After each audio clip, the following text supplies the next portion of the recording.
Welcome to Your Best Life podcast, where we help you discover your calling so you can live with purpose and clarity. We're Pete and Julie Morrill, your guides, mentors, and lifelong adventurers, and we're here to help you find your true north. Well, here we are again. We've got another coaching session, and this time it's with a 26-year-old gentleman who grew up with my daughter in high school. He has finished college.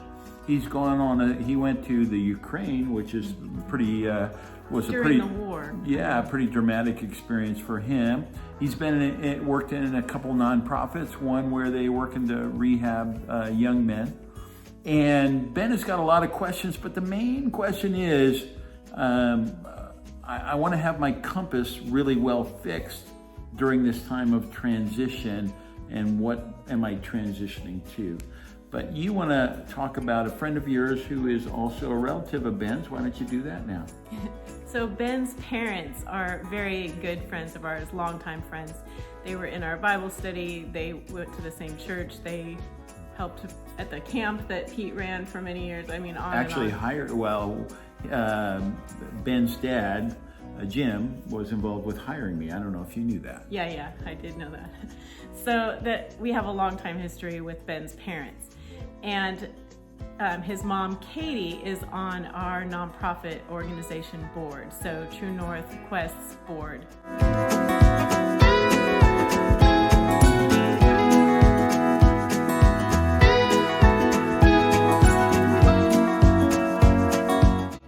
This is Pete and Julie, True North Quest. We're with Ben. We're in his very first session of him trying to find his life calling. And one of the things that we say is there's three big questions. Who are you is the first question. And Ben, we have asked you to do your life story, right? Basically, That's right. Kind of do chapters. Give me three things when we're coaching you that you're hoping in after 6 sessions that we might accomplish for you. Yeah, I mean, first of all, thank you for having me. Yeah. I think three things, if I could identify them, would be just what strengths do I have? Where should I apply them? Mm-hmm. I think the second thing is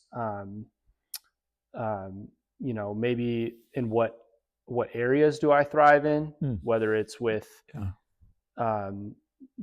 people my age or if it's with a different demographic. And maybe the third thing is just kind of having that kind of oneness with God, I would say, and being able to hear from him a little bit better. Good. That would be the three. Is there a life transition or a life chapter that you're in now that you feel like this is calling me to get better direction? Absolutely. I would say that just to preface, I graduated college not that long ago. And yeah, I feel like I've just gone through a bit of a doubt season. And I'm kind of trying to piece back together what exactly my focus should be. Mm-hmm. And I think that I do feel a little bit like looking through sort of a dirty glass. Like there are some things that I can see that make sense, and there are some things that I know that I have strengths in, but I'm trying to understand better, how do I apply that, and how, in what direction should I go, knowing that I have these various strengths. Yeah. It would be helpful for people to know you're 26. That's right. You've been through 6 or 7 years of college. That's right. And you've got your bachelor's of science in probably biology. Biology, yep. And you've been involved with a couple different ministries where you've been challenged to give sometimes to troubled, or let's say men that made bad choices in their first chapters or first couple chapters, right? As well as a Christian camp, and so you've had a kind of a Yeah. diverse experience. You've been Yeah. on a swim team. You've done a Yeah. bunch of stuff that normal college kids. Yeah. I've led worship as well. Yeah. Yeah. Yeah. How would you feel differently if you had a strong sense of this is what I'm called to do? I mean, I would feel more confident. I wouldn't be as doubtful. What do you doubt right now? What do you doubt? What are the doubts that come in? I doubt the just um, like I think I know some of the things I'm good at, but I'm not too sure. Right now, I'm sort of heading in a direction teaching and Mm-hmm. working with kids. Mm-hmm. That's something that I've always said I wanted to do, Mm-hmm. but now that the time has come, it's like, oh, like, is this actually Mm-hmm. the right thing to be doing? Yeah. Um, I'm a very active person. I love Mm-hmm. to be outside. Being in the classroom is great, but it's like I would love to have a diverse ability to be outside and inside. And it's like, I don't know if the direction I'm going right now suits that Mm-hmm. entirely. There is a second part of me that's like, I feel like God is leading me towards something. And I know that that isn't always easy. It's Mm-hmm. not always what you want. Mm-hmm. And so I'm hoping to get some better clarity as to what these feelings mean, um, where the doubts are coming from, Mm-hmm. and yeah, just how do I mesh that together, and how do I move forward in a productive way? Well, let me give you some good news and some bad news. Okay. So we're on a backpacking trip, and we come to a fork in the road, but it's literally a fork. There's 3 avenues that you could go down. We're not going to give you a map that tells you go to this fork or go to this fork. Yeah. We're going to give you a compass. Okay. So the difference between a map and a compass is a map prescribes where you go, Mm-hmm. and this is the destination it's going to take you. A compass says you should go in this direction because it's going to take you where you want to go. Yeah. You're at a point where you need both. That's right. But a compass helps you orient the map Yeah. and then say, based on my compass, I think this is the path that makes the most sense right now. Yeah. And the compass is an internal clock that says these things are going to be very fulfilling to me. So I need to look for a career. Yeah. I need to look for a path that includes these things. Yeah. That's the compass. Okay. So it's going to be fun because you're at a very different place than some people, but you're at a crucial place where if you have that compass, it'll be there for the rest of your life. Mm-hmm. And there'll be different paths. You're going to learn this. You already know this to some extent, that every chapter of life offers 2 or 3 different paths on which way to go. And what we would like you to do is get your compass out at that time. Yeah. Which that compass is, who has God made me? Mm-hmm. Why did he make me that way? Why do I feel so fulfilled when I'm doing this? And how can I make my life where it lives most of the time in the direction that my compass points, which is my true north? So here's a question. There's not a right or wrong answer. We believe that God designed us, right? Yeah. So if God designed us and he gave us a particular bent, does God give us one path that is kind of ultimately his will, or are there multiple paths? I would say that there's multiple. The analogy that I've heard before is kind of like a setting of a parent figure and then a kid on a playground. And the kid runs out to the playground and the parent's close by watching, and the parent says, okay, you can play on the slide, you can play on the swing set, you can play in the sandbox, but don't go over to the river. The river's dangerous. And I think that's what I think of when I think of God and choices. So yes, to answer your question, yes, like I think God there's lots of things that Mm-hmm.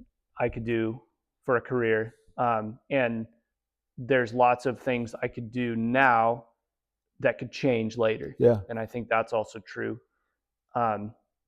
So I do think, yes, like I know multiple different paths Yeah. that I can take. So let's hop onto that analogy a little bit and say you're a kid, you know you're not supposed to go to the river, but you also know you're really good at the monkey bars. You're the best one at the monkey bars. Yeah. And we would probably say, okay, if you're in your life calling, you're going to spend more time at the monkey bars than you are on the slide. Right. Because the slide gives you no challenge, no exhilaration. Yeah. But the slide is great for certain kids. That's right. Right? Yeah. But you're a monkey bar. Yeah. You know, monkey. Yeah. and then occasionally somebody might make even a new structure, and you might say, "Wow, that's monkey bars plus." I think that gives me another challenge. So anyway, maybe we're going a little too far. I think your calling can change, but your compass won't change because it'll always tell you this is who I am. But you might be discovering more parts of who you are. Yeah. What part does your faith play in trying to unearth your life calling? It's everything. I mean, if I can be candid and honest, which I feel like I probably can. If you can't, then we're probably wasting our time. So yeah. You know, I grew up in a Christian home. I grew up with amazing Christian parents. And I was not a Christian until I turned 23. I was very stuck in the world. I was doing all the wrong things. I would say God saved me. He pulled me out of the dirt just through a series of events, and took me kind of on this like path to. I went to Ukraine. Directly after that, I went to Michigan, and directly after that, I had a just a weird season of life, and so I feel like I just was like kind of put inside of a ball and just kind of shook up, you know, and it was all these different things going on. And that's not a fault on God. I feel like there were so many things that worked out through that, but it really humbled me for one. And now I'm at the point where it's like faith is what I base everything off of. And that's what I like. If it wasn't for God, like pulling me out of where I was, I don't know what I would be doing. So I try to make that the foundation of all the choices that I make. And here's one of the things that I would love you to think about is if God created you and he created the passions of your heart, and he created your strengths and abilities, your skills, your personality, all that sort of stuff, doesn't he want us to maximize that? Yes. You know? Well, that's the thing is, like, I think that's where I lack the most direction, if I'm being honest, is and I'm speaking into things that I don't fully understand, but it feels like there are pursuits that I want, and it feels like that's just not where God's leading me, right? So I know that there are desires in my heart that I should not act upon, and that's very obvious. And then there's these desires in my heart that I feel like are good, but it just feels like that's not where God's taking me, you know?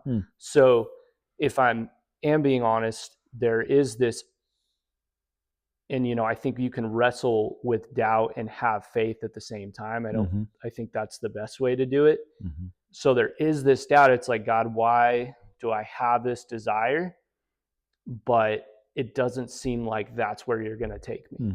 Not sinful. No. They are from people that I've talked to and just from studying the Bible, like they seem to be good things, I guess just to give you one example, I think I kind of outlined this in my homework submission. Story. Yeah, but I recently had sort of these like weird injuries to my body, and they all kind of came from when I was younger, but so yeah, I won't go into details of what all of them are, but I really wanted to pursue, hard work outside, physical labor things. And my doctor's like, look, man, like you need to take it easy. You need to slow down. Your brain might want to do that, but your body's not going to let you. And I'm 26, so I'm like, what's going on here? Like, and so that's an open and honest struggle and a disappointment, probably. And a disappointment. So, my thought is, just to wrap up, God, like this is something that I want. Like I really want it, and I pray about it, and I say like, and Ephesians 3 says like, you can give us more than we ever ask or imagine. You can do more than we could ever think that we deserve, right? But why is it not going that way? Why does it feel like this thing that I want is not happening? It's not materializing in the way that I would like it to. And the observation that I would make too, all kinds of biblical examples of people whose calling was delayed or it wasn't even realized. You think of Moses, and he was raised in the Egyptian palace to be a leader. And then he made a mistake, and then he spent 40 years exactly in no man's land, basically. And then God, a bunch of complaining people. God finally called him into leadership of people that he didn't really want to lead, and so there was, I think his calling was there from the very beginning, but there was a kind of a school of hard knocks, and I think that's the reality. Is knowing your compass doesn't always mean that it's going to happen tomorrow, right? Or going to happen in the chapter that you envisioned it, necessarily. So in this process, we have 3 big questions. Ask you to memorize them. Can you remember them? Who am I? What is my calling, and why does it matter? What difference does it make? Yeah, the same thing. And so in this who am I, we're looking for different layers of who Ben is. And the very first thing is your unique story. Then we're going to look at your emotional grid. Most people would call that your personality. Then we're going to look at your skills and abilities. Then we're going to look at your true heart passion. What are those things that you're just compelled to do? And then we're going to look at selfless gifts. How is this packaged in a way that I can give it away? We were talking about that at dinner. Is a lot of people have to get to a point of maturity before they realize, oh, the whole purpose of my life is so I can give to others. And So anyway, so the majority of what we're going to do tonight is really focused on your story. Right now in my life, I feel like I'm doing about 40% of what I've been called to do at this period in time. And I've had periods of time when I felt like I was doing 80%. And I've had periods of time when I felt like I was doing 10%. But right now, at this moment, I feel like about 40% of what I'm doing kind of is in my strike zone. I feel really comfortable. It really feels like I'm using my talents. Where would you say you're at in that arbitrary measuring stick? I mean, I would say currently this day, I would say it would be less than probably 30%. Maybe less than that, maybe 25. So we use this parable. You've heard the parable of the talents in the Bible, right? And there, it was a king, and he had 3 servants, and one of them was given 10 talents, one of them given 5, one of them given 1. Now, it seems like the spotlight goes on the guy that's got 1. He buries it. The king's disgusted with him and says, what? You're worthless. I'm going to give it to one of these guys. But there's another part of that, and that is that there are talents, gifts, strengths, abilities, whatever you want to call them, given to people. Not everybody has the same ones, right? Right. And not everybody has the same amount, Right. right? Those are the two obvious things you get from that. But the other thing is, the two guys that were faithful, the one guy that had 5 and the guy that had 10, Yeah. they doubled it, Right. That was pretty impressive in whatever period of time. Yeah. They doubled it. Yeah. And the reason they doubled it is because they didn't bury it, right? Yeah. The other guy buried it. Right. One of the things that we're going to try to encourage you to think about is when you say you're doing 30%, I say I'm doing 40%. That means maybe 60% Yeah. is somewhat buried. Maybe it's not as deep as the other guy. Maybe it's just under an inch of soil. Yeah. For example, I do a lot of preaching and teaching, but I haven't done hardly any for the last year and a half, 2 years, maybe 3 years. Yeah. That's a talent of mine. People have really told me they really appreciate that, but it's somewhat buried. Yeah. And so one of the things that we're going to challenge you to do is acknowledge what you have. Yeah. Not that everything is going to be unburied tomorrow, Yeah. but if you know what you have, then you can kind of be reminded, oh, that thing is, for whatever reason it's buried. Is it my choice to bury it? Yeah. Or is it God's? Right. Sometimes it is God's. Sometimes he just says, no, you're not in that season. You're not going to use that gift. You get content with that, right? Yeah. But other times, and I think more often, they get buried because of neglect. Does that make sense? Yeah. Yeah. And I think sometimes, Ben, let me give you an example, is I went through this process to be able to teach people like you. I did it for 20 years at Kidder Creek. Yeah. And then I said, I really want to just kind of get it to be a process that I can really take people through. Yeah. And in that process, I discovered I'm spending way too much time on things that I'm not called to do. Yeah. Right. I'm running a business. Yeah. And I'm not supposed to run that business. I'm supposed to coach people to run that business because Yeah. God has called me to be a guide and a coach and a mentor. Mm-hmm. And so the business could still exist. I could still own the business, but the difference is my role in the business. Right. So it doesn't change where I'm sitting. It doesn't even necessarily change the path. It changes, my compass just says, watch what you're doing. Yeah. And I think of Paul.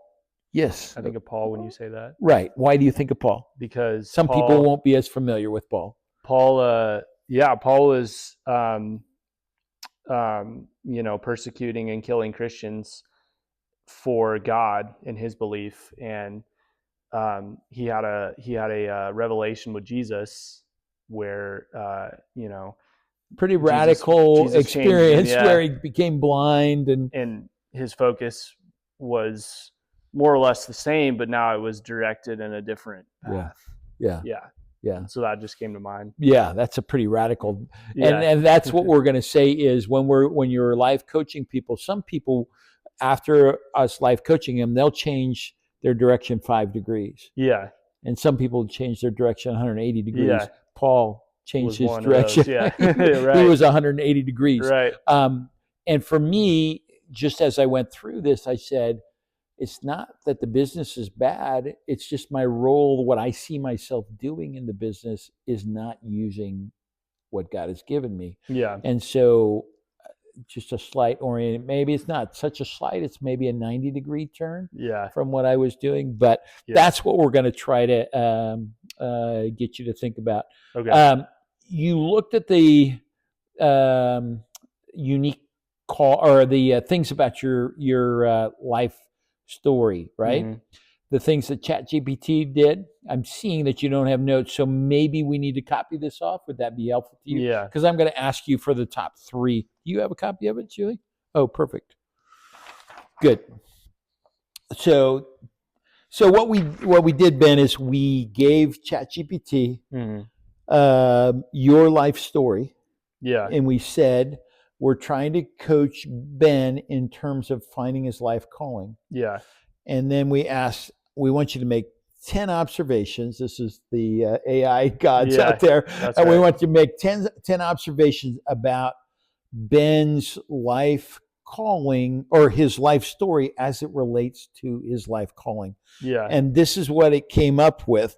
Did you read through this I list? did. I did. And do you feel like it got you? I think it did. It's Yeah, kind of I think it amazing, kind of isn't it? did. I thought you had written this, No, so that's it's crazy that it was AI. and that's one of the reasons I like AI. Yeah, Is one, because it really goes through a bunch of different things. right. But also, if you don't like it, you're not offending me in any way. That's right. It's Yeah. just an arbitrary It's not on you, thing. yeah. And Makes you're not sense. really offending anybody. Yeah. Yeah. But it's Yep. pretty amazing how it somewhat synthesized that, and then it Yeah. kind of follows. It Yeah. even mentions things in your life Yeah. that is No, evidence crazy. of that. But here's what I want you to do: is of those 10 things, which are the 3? These are observations about your life that should go into your life calling. Which are the 3 that you think can't be ignored? Yeah, I would say number 7. Okay, go ahead and read number 7. It says Ben has and encourages heart. He consistently finds fulfillment helping others rise, campers, teammates, and struggling men at Rockside. I love being a motivator. Yep. I always have. Yeah. And where have you motivated? So Rockside? Rockside. And explain what Rockside is. Rockside is a life restoration program for Wow, that's young a lot men. better way than I've always described it. It's a life restoration program for young men in Northern California. And it aims to take young men in their teens and 20s, put them through an 8-month program. And then on the backside, it aims to put them back into the workforce.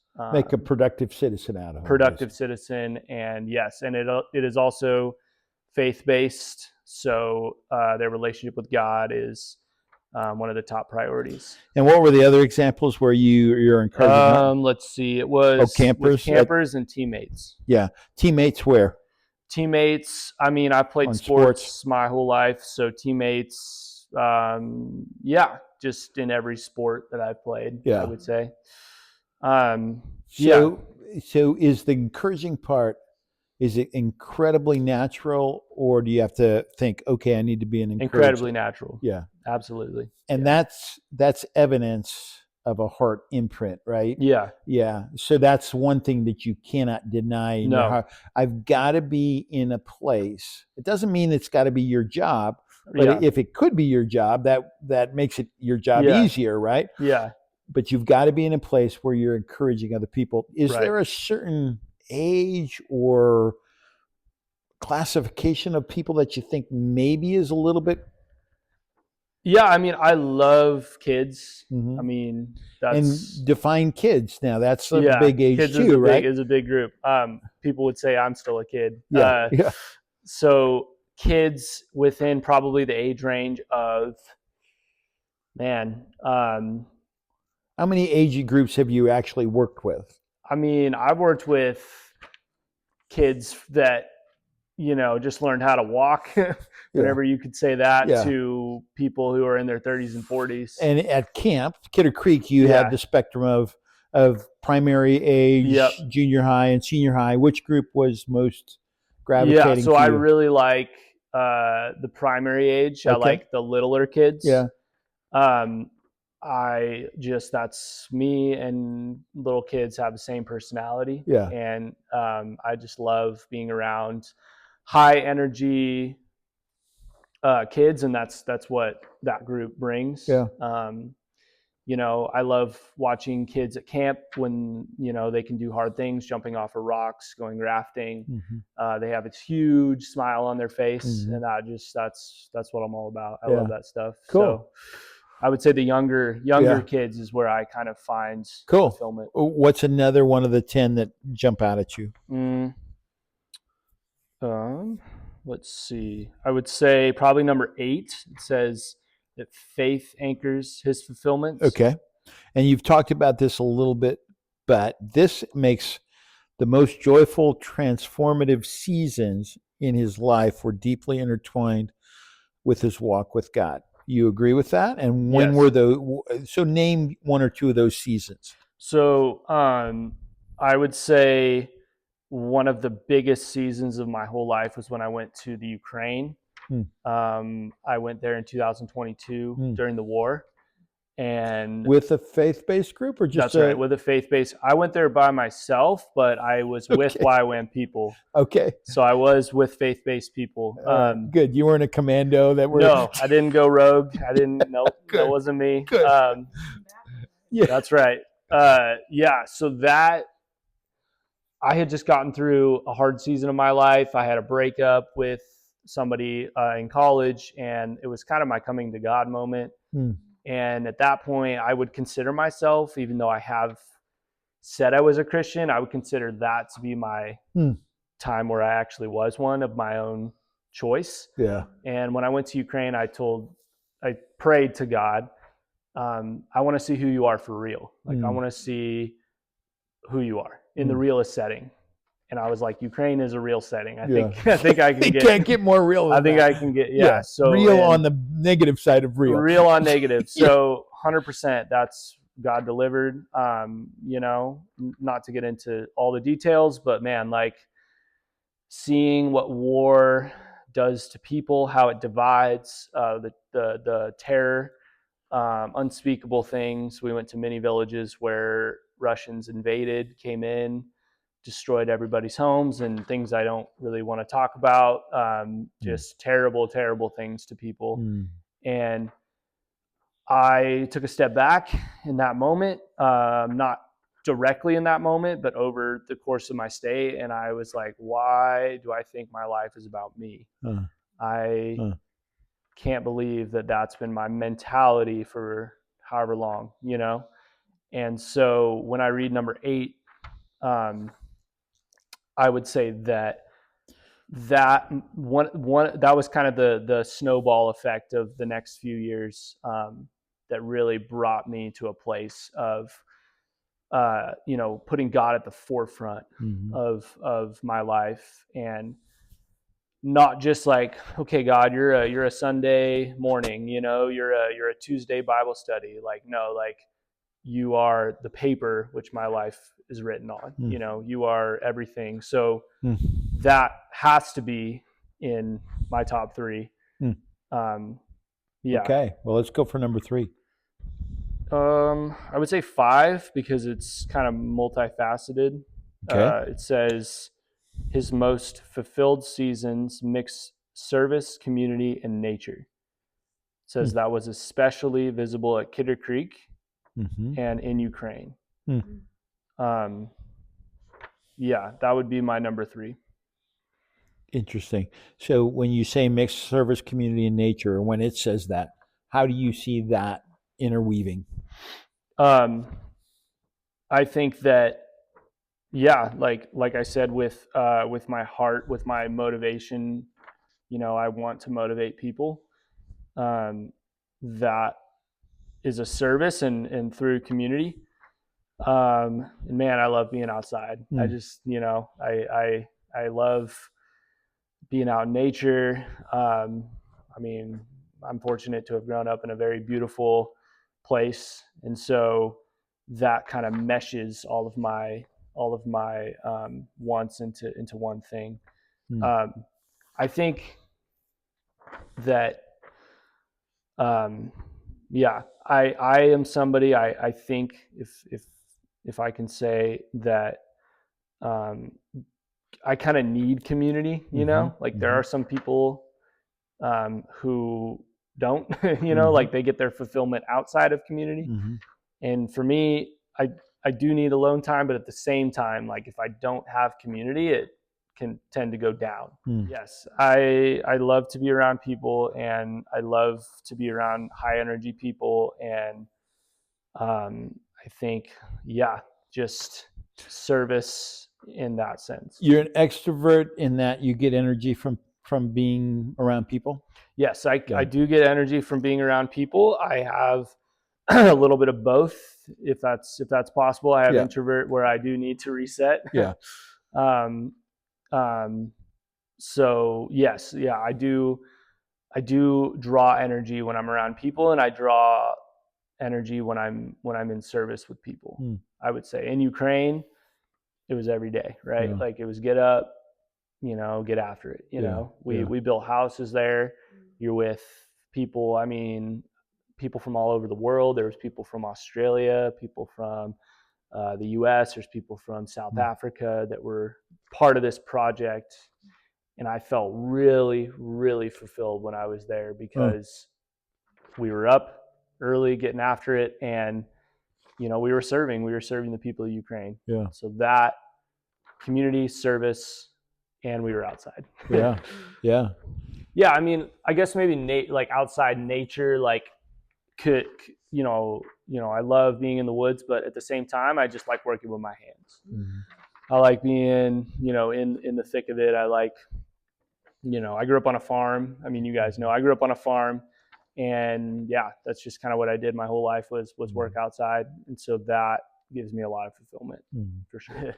So when I was deciding to go there, I talked to a bunch of people, and a lot of people were like, "Oh, that's crazy. Why would you ever do that?" And this is why I really like my family. Well, my dad, because when I told my dad, he was like, "Heck yeah!" He's like, "That sounds like you'll never get another opportunity to do that." He's like, "You need to be doing that right now." And I was like, "Good enough." So then I got on the plane, but yeah, I would say that was the thing. He does love you, though. Yeah, he didn't do it to get. That might be misinterpreted by some people. No, definitely loves me. He was excited for me. I think one of the things when I was there, and maybe this ties back into what we're talking about, but one of the things when I was there was lots of people who were not, other missionaries were coming to me, and like the guy I was with, and hey, like, how are you doing? Like, are you okay? What can we do for you? And I'm like, man, don't look at me. Like, look at these Ukrainians. I got to go home, like it's not about me. And that's where God really shifted my heart. And do I still struggle with selfishness? Of course, like, it's a fight every day, but I just looking in the eyes of people who have had everything taken from them, families who have been destroyed, they don't have anything. I'm like, it's not about me, So my heart was more like, this is so real. And I really like that. I like real. I like being in that situation where it's like, we're doing this. This is for real, This is like going after God. It has a real purpose to it, real value. And there's lots of things that do have real purpose, but that setting in particular, it's like, we're getting up today, could die, like who knows, so it's like, we're gonna do it. So I would say the fear was there for sure. I had a few close calls. I had missiles shot at me, saw them fly over, hit buildings.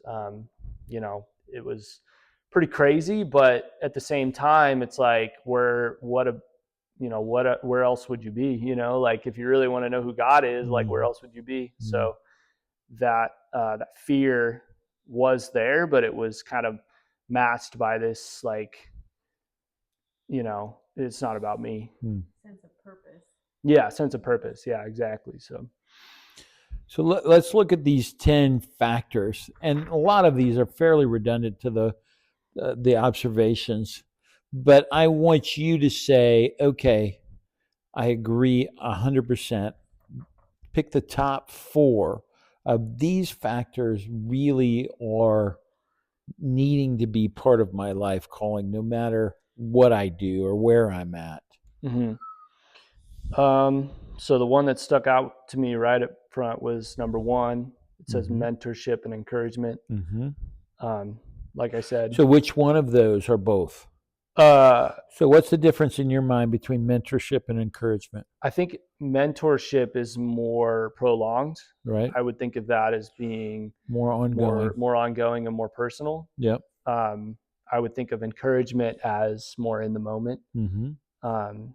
So you can mentor somebody and have encouragement involved in that as well.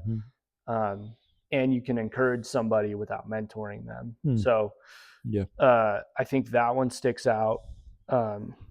Man, these are all good. You're only making me pick 4. Yeah, right. Let's see. I would say number 2, working with the youth, Mm-hmm. young adults. Honestly, 1, 2, 3, 4. I mean, Okay. yeah, 3 So says, 3 is faith-based service. yep, and then 4 is physical activity or wellness. Mm-hmm. Yeah, so faith-based service. So let's talk about your limitation in terms of physical activity. Yeah, You mentioned, and I don't know that I know the details of it. yeah, So where do you see yourself in terms of physical activity? Because one of the redundant themes yeah, is you like to sweat. You like to be, yeah, whether it's football or on the farm or at Rockside or in yeah, Ukraine, you like to be doing kind of the down and dirty yeah, stuff. Yeah. yeah. So, um, um, was a question like What limitations do Yeah, you have now? yeah. So, I mean, I would say not a whole lot, which I'm very fortunate. I guess to give sort of background and diagnosis, when I was about 10, I had this kind of weird, rare, I guess you could call it like a deformity that happened. It was in my hip. I was playing baseball and my leg was just flopping out to the side, and everybody's like, "What's up with that kid? Like something's going on." And so my mom took me to the doctor, and I had, I'll remember it forever. It's called a slipped capital femoral epiphysis. Okay. It's kind of crazy. Dislocated hip, is that roughly what it is? Basically, this, if the camera can see, this is how your hip sits in your socket, right? And mine was starting to do this, right? okay. So I'm 10, I'm still developing.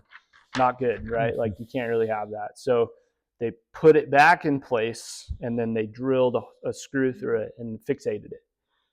That was that. The doctor said, good to go. No further x-rays, nothing. So over time, that didn't stop it, and it continued to do this weird kind of turn. And the crazy thing is I had no clue for 15 years. And played sports. Played sports. So like I said, God bless me. Very, very fortunate to be able to do all those things. But I do have a residual deformity that's inside of there. And it, if you looked out on an x-ray, you'd be like, oh yeah, like there's something wrong with that. Like something's going on with that. So that causes pain now or not? So what it does is it makes my right leg shorter than my left by quite a bit. And because I was so young, my whole body, and it's not super noticeable, but it's developed weird. So everything on the right side is out of whack. And on the left, it's a little out of whack. So it's like I have this kind of thing that's going on there. So that's weird. And I had no clue, didn't notice it for, like I said, 15 years. Played football, played basketball, lacrosse, swim team, rowing, soccer, you name it. Like I was a wildland firefighter. Like I did everything, Yeah. No clue. So no limitations on that. When I was playing basketball in high school, I had a left knee injury where another rare thing. So if, the hip thing was extremely rare. This thing is pretty rare. So it's kind of just all the rarities, So I had a piece of cartilage that broke off inside of my knee playing basketball, like a stress fracture. And I went to the doctor to get looked at. They did an x-ray. They actually went in there, took a piece out, did this stuff. Good to go. Passed me up. Good to go. And then it always felt weird. Like I was a big runner, and I never hurt like bad, but it always felt weird. And there was something inside of there that was like moving around. So as a naive kid, I just was like, whatever, I'm just going to keep getting after it, And just when I got back from Michigan, which at that point I was 24, and I was like, okay, I need to get this thing figured out.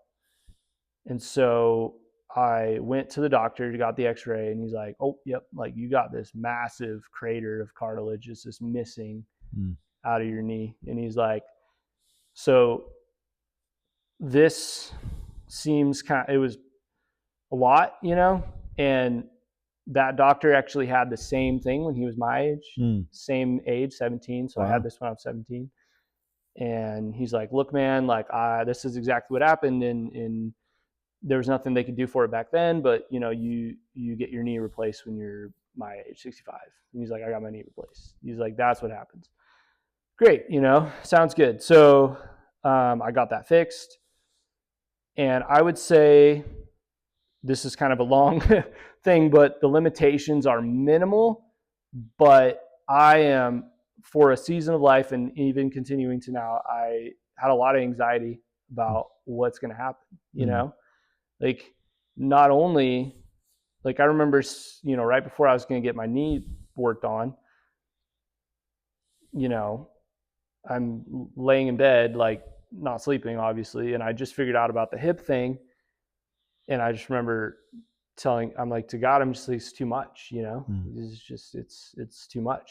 But then I remember also having a thought of like, if this is what it takes to follow you, like, this is what I'll do, And so, I just went through a huge season of this sucks, like everything. That's where I'm saying with that doubt stuff, like everything that I felt like I wanted to do, like the doctor's like, long distance running, nope, be careful, be careful, don't wear that thing out. I'm like, yeah, I do miss running. Yeah, I really loved it, and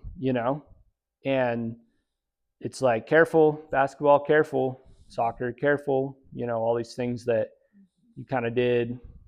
It's like, be careful, So it's not, can I do it? Yes, I could go run 20 miles right now if I wanted to. It's, you better not, And that is more troubling to me than like if the leg was just cut off, because then I know for sure I can't, But it's like, I could, but I can't. And when's it going to go bad? And what, and it's so weird because it's so rare. And so it's just, but you look normal, like everything seems to be okay, but it's like, it's not, like things are weird. So there's this underlying kind of anxiety, I would say, from that, that's honestly more crippling than the actual problems. So it's given you 6 possible life calling statements. This is very early on, right? So it's all it's done is looked at your life story. Yep. But do any of these resonate in a way that says, wow, that's pretty close? Or is there one or two that you'd say, boy, I like this part of 1 and I like this part of 6 or whatever? Yeah. Oh, in the back. You're looking at the 6 possible life calling statements, right? Yep. Number 3. Okay. Creating life-changing experiences for youth through Christ-centered community and challenge. I really like, when I was doing the high school youth, I really liked that. That was a lot of fun. Like I said, I like energy, I like high energy. And I like that, like a Christ-centered community. And obviously with the youth as well. So I think, these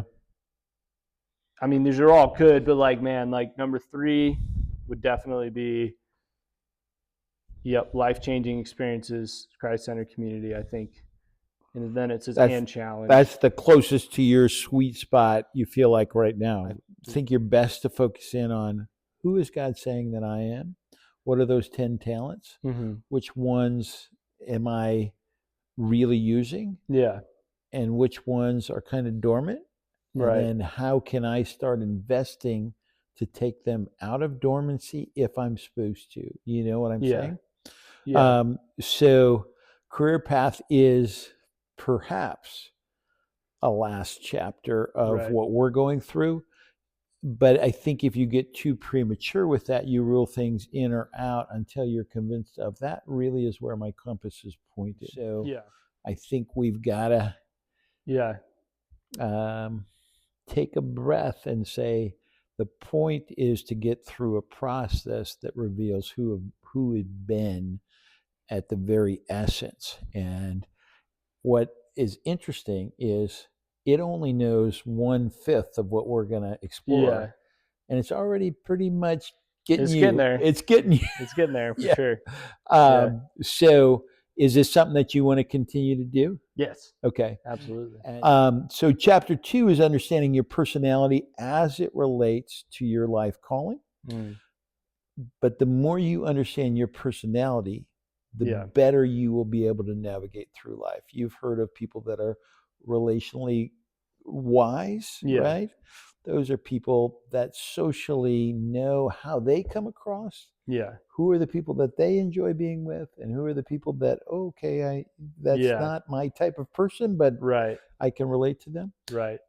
We used to take all of the Kidder Creek staff through the DISC test so we could see, okay, these people, they're rah, we call them otters. They're rah people. Yeah. And these people are horses. Oh, they're the faithful, steady, deep friendships, those kind of people.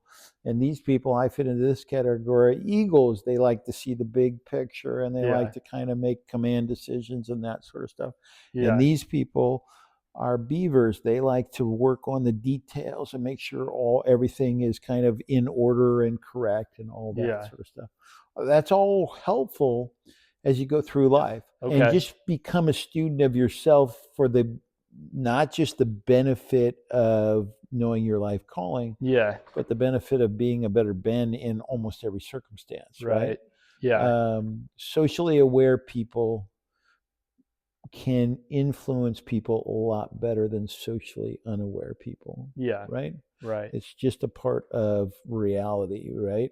You're always aware of, oh, that person just connects with everybody here in a very unique way, and they give them themselves, right? And that's a lot of who you are. And so the more you know, okay, this is my personality, and I know I'm always gonna be challenged by this type of personality. I'm always going to resonate. I always found I'm an eagle, and I always found that if I worked really closely with beavers, my life was better. Right. Because I like to see the big picture. They like to look at the little details. And both of those are necessary in almost every situation. Right.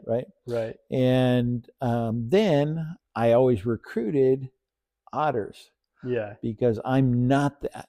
You're probably more of an otter. Well, and in my youth ministry staff, I would say even more so there, is the otters are the ones that you just throw out and you guys go have fun with the kids and all of that stuff.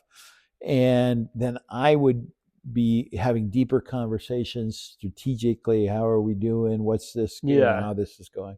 So it's just really helpful to know, oh, first of all, not everybody sees the world the same way I do. And then secondly, okay, this is the way I see the world. Oh, this is how that is perceived by other people and that sort of stuff. You can have the exact same career as somebody else and approach that career completely differently based on your strengths, right? And that's good. But you're also going to know, if I am in this career and this is my strength, almost every strength has a corresponding weakness. Exactly. And so to know that weakness is just as valuable as knowing the strength, because it's the weakness that's going to get you in more trouble. The strength is going to get you a lot of applause. The weakness is going to be your downfall. So I guess what I'm saying is, this is a tool. We're going to use this tool a little bit in this. This is a tool that you'll have. It's going to be the two biggest layers are your life story and your personality.